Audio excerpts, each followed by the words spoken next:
রাসূল সাল্লাল্লাহু আলাইহি সাল্লাম বলেন, পৃথিবীর মানুষ বাল্লেগু আন্নি ওয়ালা আয়া, আমার একটা কথা জানা থাকলে অন্যকে বলো, এটা আল্লাহ রাসূলের আদেশ। তুমি যে জানো যে পায়খানা ঘরে ঢুকলে আল্লাহুম্মা ইন্নী আউযু বিকা মিনাল খুবুসি ওয়াল খাবাইস বলতে হয়, এটা আরেকজনকে বলে দাও, আরেকজনকে বলে দাও।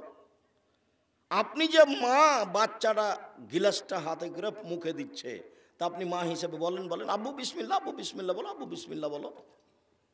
বহুদিন পূর্বে আপনাকে বলে গেছি, আপনার স্ত্রী বাচ্চাকে দুধ খাওয়াচ্ছে, আপনার স্ত্রীকে বিসমিল্লাহ বলতে হবে।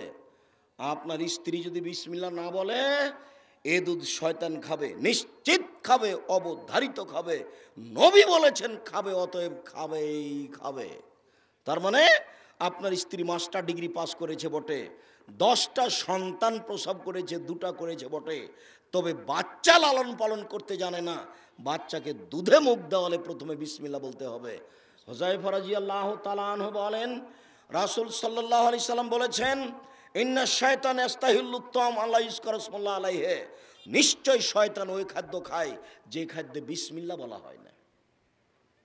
হাদিস বুখারী মুসলিম। যে খাদ্যে বিসমিল্লাহ বলা হয় না সে খাদ্য কে খায়? শয়তান। এটা মনে থাকবে না? তো আপনার বাচ্চাকে যে আপনার স্ত্রী দুধ খাওয়াচ্ছে, তখন যে আপনার স্ত্রী বিসমিল্লাহ বলে না, তো এই দুধ আর কে খাবে? শয়তান খাবে, নিশ্চিত খাবে, অবধারিত খাবে। নবী বলেছেন খাবে, অতএব খাবেই খাবে। তার মানে একটা কথা জানা থাকলে অন্যকে বলে দিতে হবে, এ কথা মুহাম্মদ সাল্লাল্লাহু আলাইহি সাল্লাম বলেন। 2, ওয়াহাদ্দিসুন বানি ইসরাঈল ওয়ালা হারাজ, বানি ইসরাঈলের কাহিনী বলো, কোনো দোষ নেই। মানে সত্য কাহিনী। সত্য কাহিনী কি? একটা শোনাই, সত্য কাহিনী। বুখারী মুসলিমের হাদিস, হাজার হাজার বছর আগেকার কাহিনী।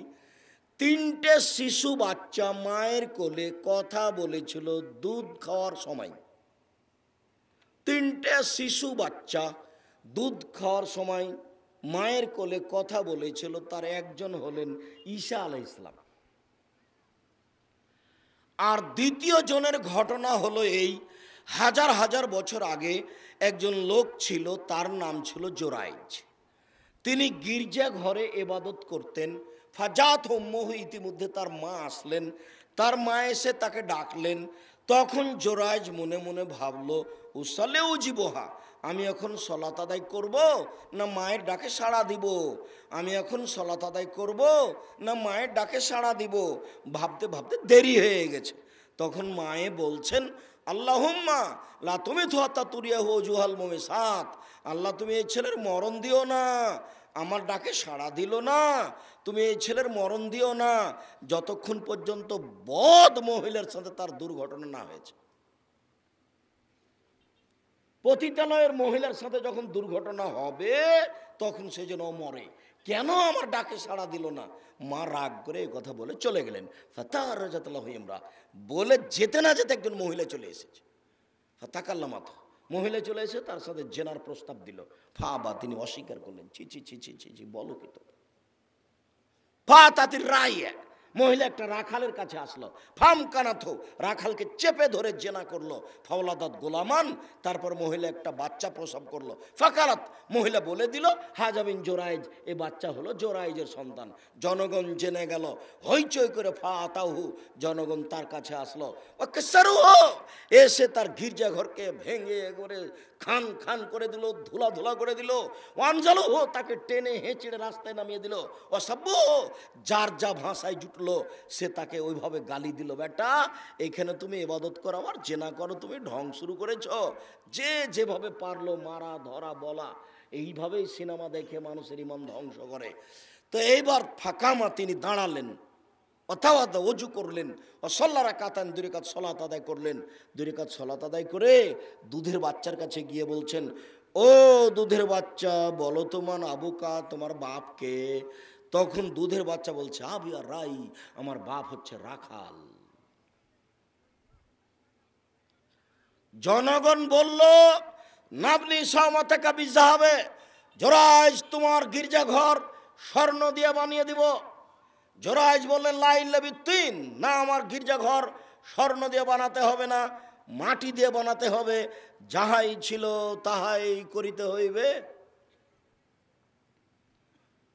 হাদিস বুখারী মুসলিম আপনাকে বুঝাতে পারিনি। মা বদদুয়া করে চলে গেছেন, তার এই ফলাফল। হাদিসের সাথে অনেক ইতিহাস জড়িয়ে আছে। তার একটা হলো, কেউ যদি বিপদে পড়ে 2 রাকাত সালাত আদায় করে যদি আল্লাহকে বলে যে তুমি আমাকে বিপদ থেকে বাঁচাও, তাহলে আল্লাহ তাকে বাঁচিয়ে দিবেন। তার ঘটনা হলো এইটা। কেউ যদি বিপদে পড়ে তো 2 রাকাত সালাত আদায় করে আল্লাহকে বলবে, আল্লাহ তুমি আমাকে বাঁচাও, তাহলে আল্লাহ তাকে বাঁচিয়ে দিবেন। তার প্রমাণ হলো ইব্রাহিম আলাইহিস সালামের স্ত্রী হাজেরা, সারা। সেই কথা তো আপনাকে এখন বলে আমি আমার সময় এখানে শেষ করতে পারি না। আমি তো আপনার সাথে কথা বলেছি নেশাদার দ্রব্য সম্পর্কে খুব সাবধান। 2 জন মানুষ যদি দাঁড়িয়ে এক জায়গাতে কথা না বলে, যদি আপনার আমার কথা রক্ষা করা সম্ভব না হয়, তাহলে দ্রুত এলাকা থেকে চলে যাবেন। যতক্ষণ পর্যন্ত আমার পাশে সাথে আছেন ততক্ষণ পর্যন্ত নিজ স্বাধীনতা ত্যাগ করে থাকবেন। যেহেতু আপনি এসেছেন এই জন্য, আর আমি এসেছি এই জন্য, 2 জনের উদ্দেশ্য একই। এই সময় অন্য কোনো কাজ ভিতরে নিয়ে আসবেন না। এক পায়ে দাঁড়িয়ে থাকবেন, আপনি বসতে জায়গা পান আর না পান। আরো এখানে জরুরি কথা, জীবনে কোনোদিন ছেলে মেয়ের জন্য বদদুয়া করবেন না। ছেলে মেয়ে যদি মারে, তাহলে তাড়াহুড়া করে অজু করে ঘরের ভিতরে ঢুকে বলবেন, আল্লাহ আমি তো এমন ছেলে চাইনি, ছেলে তুমি আমাকে ফিরিয়ে দাও। ছেলে যেন আমার কাছে ক্ষমা চেয়ে বলে, আব্বু আমার ভুল হয়েছে, আম্মু আমার ভুল হয়েছে, আপনাকে আমার কোনোদিন এভাবে কথা বলবো না, তুমি আমাকে ছেলে ফিরিয়ে দাও। এ বলে আপনি আল্লাহর কাছে কান্নাকাটি করেন। আপনি কেন বলতে গেলেন তোকে ত্যায্যপুত্র করলাম, তোকে ত্যায্যপুত্র করলাম, তোকে এই করলাম সেই করলাম। মরা পর্যন্ত যদি খালি ত্যায্যপুত্র বলেন তো কিছুই লাভ নাই, মরলে জমি নিয়ে নেবে, ও জমি ভাগ করে নেবে। ত্যায্যপুত্র কথার কোনো দাম নেই। ছেলে মেয়ের জন্য কোনোদিন ভুলেও বদদুয়া করবেন না। বদদুয়া করলেই তার ধ্বংস নেমে আসবে। হাজার হাজার বছর আগেকার কাহিনী, এই যে বানি ইসরায়েলের কাহিনী। 3 ওমান কাযাবা আলাইয়া মুতাআম্মিদান ফালিয়াতাবাওয়া মাকআদাহু মিনান নার। কোন হুজুর যদি কোনো কথা আমার নামে বলে, সেই কথা যদি আমার না হয়, তাহলে তার থাকার জায়গা জাহান্নাম। এখন অজু করার সময় যদি বলে যে কাঁধ মাসা করতে হবে, কাঁধ মাসা যদি হাদিস